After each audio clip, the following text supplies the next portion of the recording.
तब हजुरलाई अर्को स्टक मगाउन सजिलो हुन्छ नि। मुस्ताङको व्हाइट भिलेज यानि कि मर्फा भिलेजबाट यहाँहरू सबैलाई नमस्कार।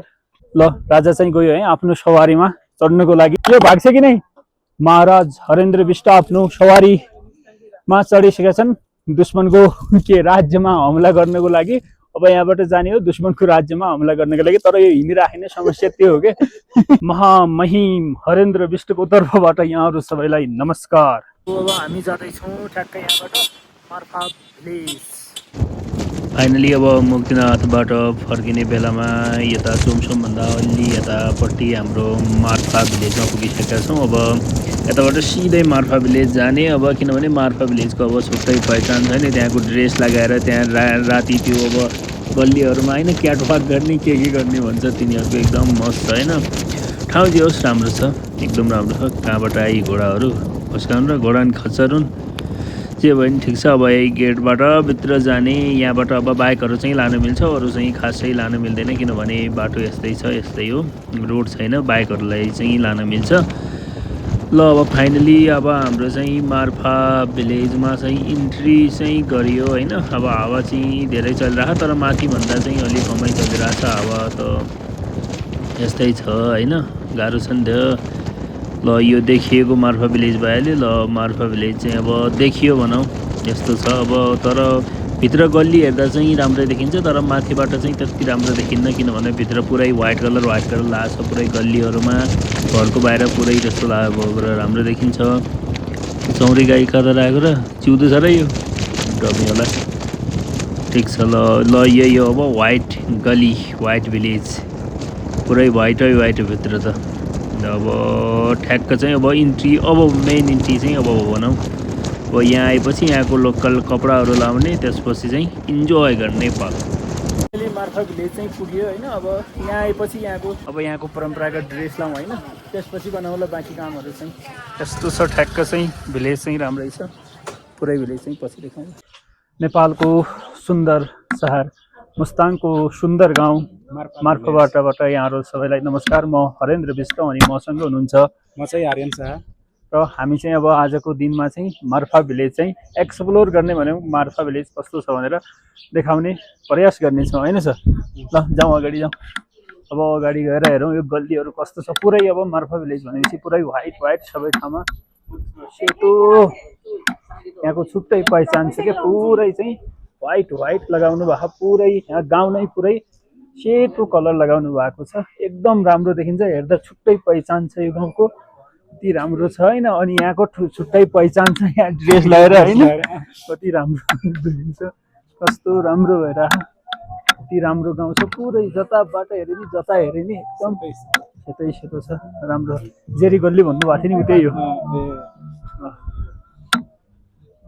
जाउँ माथि जाउँ न के छ र।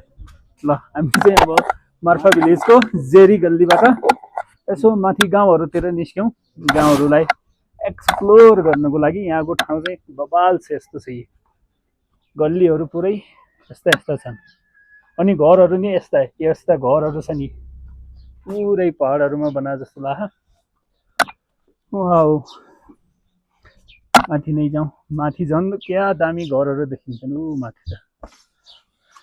यो ड्रेस चाहिँ छुट्टै देखिरह होला होइन, एकदम राम्रो देखिरह होला। हामीहरू राजा महाराजा हो नि, पुरै हामीहरू राजाको मन्त्रीहरू हो कि, महामन्त्रीहरू सेनापतिहरू भएपछि यस्तै हुन्छ। गल्ली हो यहाँ चाहिँ भुल भुलैया जस्तो छ पुरै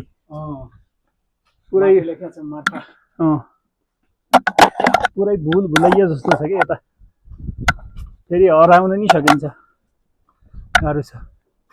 ल ठ्याक्क चाहिँ माथि मार्फा लेखेको ठाउँमा हामी आइसकेका छौँ। बाटो छ भने हामी त्यहीँ जाउँ होइन, जाउँ नि त त्यहीँसम्म जाउँ। त्यहाँबाट तल चाहिँ गाउँ झनै राम्रो देखिन्छ होला त्यसपछि चाहिँ। हो यी गल्लीहरूमा हिँड्दा छुट्टै देखिरहेको छ, मलाई नि फेरि छुट्टै छ राम्रो। ओ कति हावा चल्छ होइन, यहाँ त हावा खतरा चल्छ। हामीहरू भनेका पुराना राज्यका जो अब अहिले छैनन् नि, तिनीहरूका महामन्त्री र सेनापतिहरू हो हामी। अहिले नयाँ जन्म लिएर आएको के अरूलाई थाहा नै छैन हामी को हो भन्ने कुरा हामीले पुनर्जन्म लिएको हुनाले हाम्रो स्मृति नमिटा हुनाले मात्र थाहा भएको त्यही भएर हामी आफ्नो पुरानो राज्य हेर्दै हेर्दै यहाँ मार्फा पुगेका छौँ होइन यहाँबाट हामी तल झर्दैछौँ पुरानो राज्यहरूलाई हामीले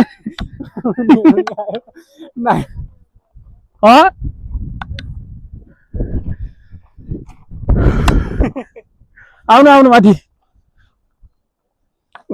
यार यसरी यो ड्रेस लगाएर होइन मार्फाको भिलेजको यो गल्ली गल्लीमा जानुको मजा बेग्लै छ यार कसम के छुट्टै एकदम छुट्टै उ भइरह फिलिङ छुट्टै आइरह के कसम ओ यार कसम यार यो सनबर्न भएर कसम यो हात यस्तो भइसक्यो मेरो अनुहारको त कुरै गर्नु पर्दैन यार पुरै यति बेकार भइसक्यो नि भन्नै पर्दैन के हैट यो सनबर्न भन्ने चिज बेकारकै रहेछ यार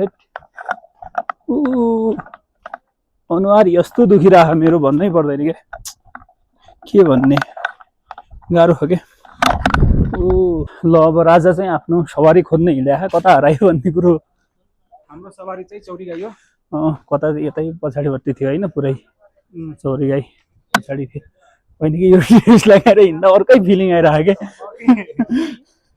सहनसो वाला फीलिंग आ रहा है पूरे हो के राजा महाराजा वाली फीलिंग आ रही है ड्रेस पहनने के बाद तो पूरी वाह क्या फीलिंग है इसे कहते हैं फीलिंग वाह हमें राजा ल फाइनली राजालाई आफ्नो सवारी मिलिसक्यो सवारी चाहिँ राजाको फेरि डेन्जर छ नि अब भन्नै पर्दैन के राजाको सवारीको के कुरा गर्नु जन्म राजालाई ठोकिसकेका थिए यार ल राजाको सवारी मिल्यो अब राजा यसमाथि सवार हुने हो गोर्खा भिलेजको माथि ठ्याक्क यस्तो देखिन्छ भिलेज चाहिँ पक्क राम्रो हो ठ्याक्क बढिया हो चौरी गाई जाउँ न चढौँ कसको र यो तिम्रो हो ल राजा चाहिँ गयो है आफ्नो सवारीमा चढ्नको लागि यस्तै हो के ल भाइ म चाहिँ चढ्ने हो है जाऊ माथि हो ल राजा चाहिँ चढ्छ है आफ्नै स्टाइलमा अनि फेरि यो भाग्छ कि नै ल यसलाई हटाउँछ कि नै ठिक छ नि बसेको स्टाइल ए कता खै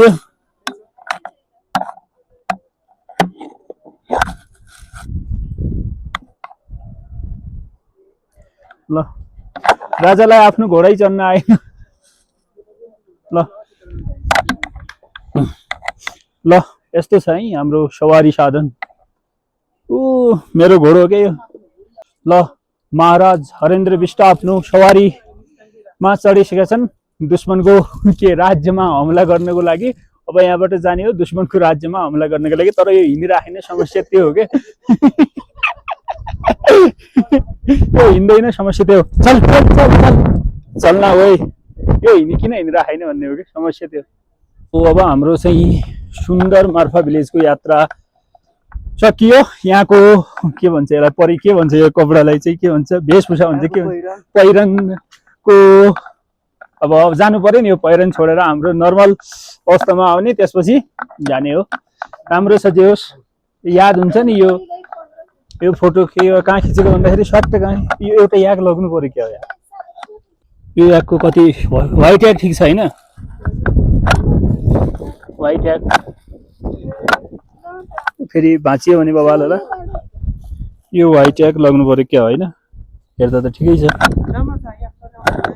हजुरको होइन यहाँको मिलाएर भन्नु नि दाजु लग्नु पर्यो क्या 800मा दिनुहुन्छ ल यो सुन्दर याक व्हाइट याक मन पर्यो क्या मलाई यो लानु पर्यो क्या मार्फा भिलेजको यो चाहिँ लानुपर्छ क्या लानुहुन्छ नलाने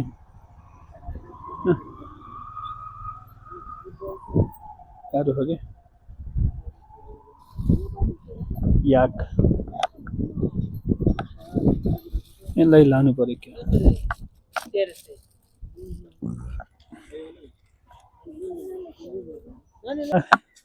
याक चाहिँ लानु पर्यो यतै राखौँ यसलाई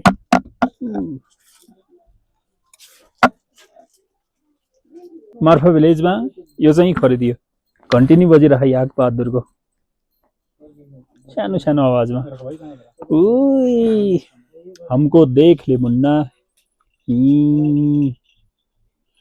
भारी बोक्छ नि केटोले